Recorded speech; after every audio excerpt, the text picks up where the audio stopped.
Hello everyone, and welcome back to our channel. Today we're going to walk you through the process of changing your name on Facebook. Let's get started. Step 1. Open Facebook app. First, open your Facebook app, and then click on top right menu option and then go to Settings and Privacy. Then click on the Settings. Step 2. Personal account information. After clicking on Settings, then click on Personal account information. Step 3. Edit your name. Here, you'll see your name and other personal details. To change your name, click on the Name setting and then give your new name. Step 4. Enter your password. After entering new name, click on Review Change, then give the Facebook account password.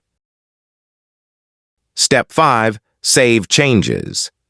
After entering your password, click on Save Changes to change the name. And there you have it. Changing your name on Facebook is as simple as that.